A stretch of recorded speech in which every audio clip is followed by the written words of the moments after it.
Hi all. Welcome to village Purna vlogs. ఈరోజు వచ్చేసి పప్పు టమాటా చేస్తున్నాను అనమాట. సో టమాటాల రేటు చాలా తగ్గిపోయాయి. లాస్ట్ మంత్ వరకు కూడా 150, 120 అలాగే 160 కూడా ఉంది కేజీ. ఈరోజు వచ్చేసి 10 రూపీస్, 15 రూపీస్, 20 రూపీస్ ఉందన్నమాట. సో నిమ్మికి చాలా ఇష్టం పప్పు టమాటా, అందుకోసం పప్పు టమాటా చేస్తున్నాను. ఒక గ్లాస్ పప్పు తీసుకున్నాను, శుభ్రంగా కడిగేసి పక్కన పెట్టుకున్నాను. 4 టమాటాలు, 2 పచ్చిమిర్చి, ఒక ఉల్లిపాయ తీసుకున్నాననమాట. పప్పు ఎప్పుడైనా సరే మనం డేక్షాలో కానీ, మట్టి పాత్రలో కానీ కుక్ చేసుకుంటే టేస్ట్ అనేది చాలా చాలా బాగుంటుంది. కుక్కర్లో పెడితే అదొక డిఫరెంట్ టేస్ట్ వస్తుందన్నమాట. పప్పు ఫ్లేవర్ అనేది రాదు. పప్పు త్వరగా ఉడకాలంటే ఒక 10-15 నిమిషాలు కడిగేసి పక్కన పెట్టేసుకుంటే నానితే చాలా త్వరగా కుక్ అయిపోతుంది. ఒక్కొక్కళ్ళు ఏంటంటే పప్పు త్వరగా కుక్ అవ్వదు అనుకుంటారు, బట్ త్వరగానే కుక్ అవుతుంది. కొంచెం ఆయిల్ వేసుకుంటే ఇంకా త్వరగా కుక్ అవుతుంది.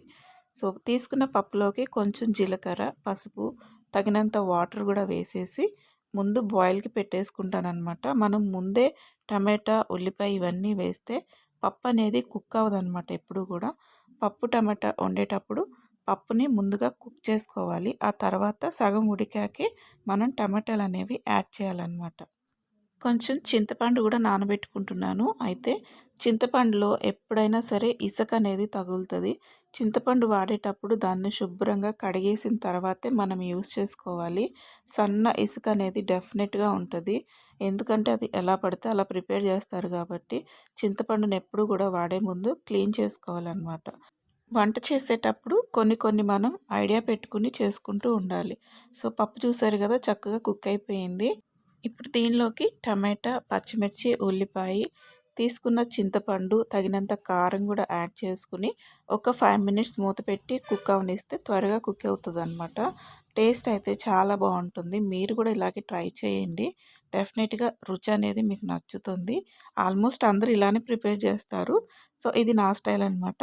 దీనిలోకి ఉప్పు వేసుకుని మెత్తగా మెదిపేసుకుని పక్కన పెట్టేసుకున్నాను. ఇప్పుడు తాలింపు కోసం ఆయిల్ పెట్టుకుని దానిలోకి తాలింపు గింజలు, ఎండుమిర్చి, ఇంగువ వేసుకున్నాను అనమాట. అలాగే లాస్ట్లో కరివేపాకు. నేను ఇంగువ వేస్తే చిన్నులపాయ వేయను, చిన్నులపాయ వేస్తే ఇంగువ వేయను అనమాట. ఇష్టం ఉన్న వాళ్ళు నెయ్యితో కూడా తాలింపు పెట్టుకోవచ్చు. టేస్ట్ అయితే చాలా చాలా చాలా బాగుంటుంది. మీరు కూడా డెఫినెట్గా ట్రై చేయండి. నచ్చితే please like and subscribe village Purna vlogs.